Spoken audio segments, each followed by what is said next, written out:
Isa na namang blind item ang lumabas kung saan, ay pinag-uusapan dito ang isang magkasintahan umano na bagong hiwalay lamang, dahil nag-cheat ito sa isa't isa, habang si actress ang diniin sa kanilang hiwalayan, ay mas malala pala ang ginagawa ng lalaki dahil sa kanyang mga kaeksena sa isang teleserye, ay may nakabengbang itong actress ng ilang beses, ang tanong sino kaya ang magkasintahan na ito na nauwi sa hiwalayan? At sino kaya ang actress na kanyang biningbang habang ito ay nasa set ng taping nila?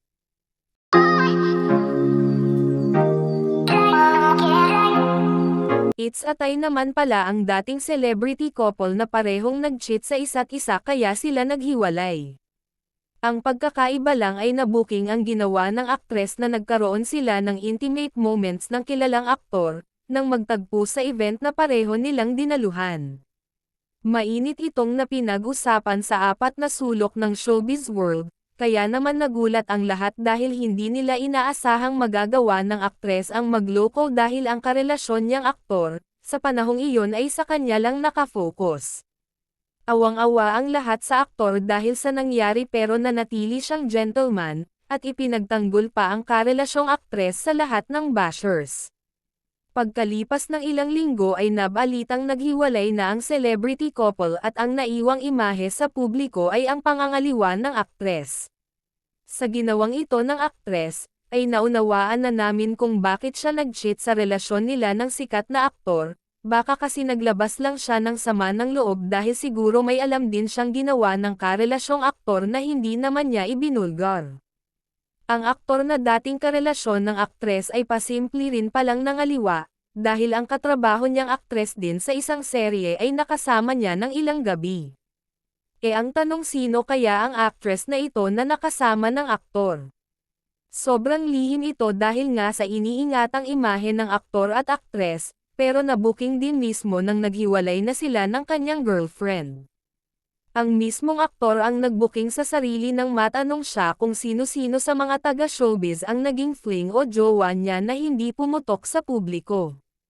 Dala marahil ng sobrang kadaldalan at kasiyahan ng aktor, nang mabanggit niya ang pangalan ng aktres. Nang balikan namin ang panahong nagwalwal ang aktres ay ito rin ang panahong karelasyon ng aktor ang kasama niya sa serye. Kaya hayon, may pinagdaraanan naman pala si aktres noon nang nabukliya ang pagwalwal niya at hindi lang siya nagsalita, kahit siya ang lumabas na masama sa paningin ng lahat. Sa kasalukuyan ang ex-celebrity couple ay parehong single at ini-enjoy nila ang kanilang buhay kasama ang pamilya at mga kaibigan. Ang aktres na nakasama ni aktor ng ilang gabi na umabot ng ilang buwan ay may boyfriend na ngayon at mukhang masaya naman siya base sa mga ipinost niyang larawan sa kanyang social media.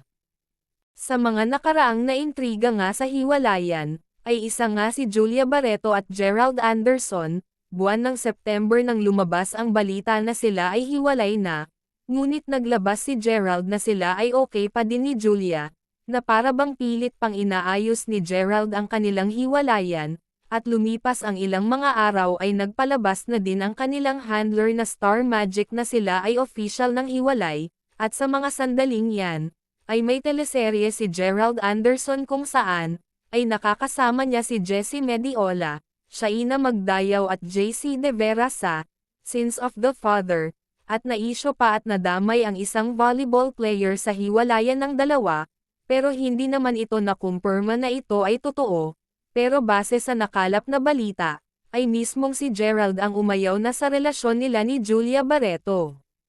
Ang pangalawa naman na pinag-usapan din at maraming naintriga sa kanilang hiwalayan, si Jake Cuenca at Che Filomeno. Sa hiwalayan naman ng dalawa, ay maraming naintriga kung saan, ay sumama daw si Che sa ibang bansa sa isang lalaking businessman at kilalang mayaman, at doon daw ito nagpalamig, habang pauwi na ito sa pinagtuluyan nila ni Jake at doon na daw umalis si Che habang itong si Jake ay umiiyak, si Jake naman ay kasama sa Batang Quiapo, kung saan, ay marami din siyang nakaeksena na mga artista sa naturang teleserye, at kung matatandaan ay na-interview si Jake ni MJ, tungkol sa hiwalayan nila ni Che Filomeno kung saan, ay barag na barag ang actress sa mga bashers dahil siya lang naman ang sinisisi sa kanilang hiwalayan, kaya itong si Jake ay todo naman ang pagtanggol kay Che Filomeno na sana ay hindi na ito bash. Ang pangatlo naman, ay walang iba kundi si McCoy De Leon at Elise Hoson, kung saan, ay inamin ng dalawa mismo, na sila ay official na hiwalay na, bagamat may isa silang anak ay hindi naging hadlang ito sa kanilang hiwalayan, at nakalipas lamang ang buwan ay naisyo itong si Elise, kasama si Kobe Paras at ilang beses din silang namataan na magkasama, habang si McCoy naman ay kabilang din sa teleserye na Batang Quiapo, at nagkaroon din siya ng partner sa naturang teleserye. Ang tatlong mag-ex na magkasintahan, ay parehong may mga teleserye sa panahon na nakipag-break ito sa kanilang jowa, so, sa naging clue na binigay sino nga ba sa kanila ang mas malapit sa clue yun na ang sagot sa blind item na ito. At ang isang actress naman na nakabingbang ng naturang aktor, habang ito ay nasa set ng taping, ay may kasintahan na ngayon, at makikita sa kanyang social media kung gaano kasaya itong actress na ito.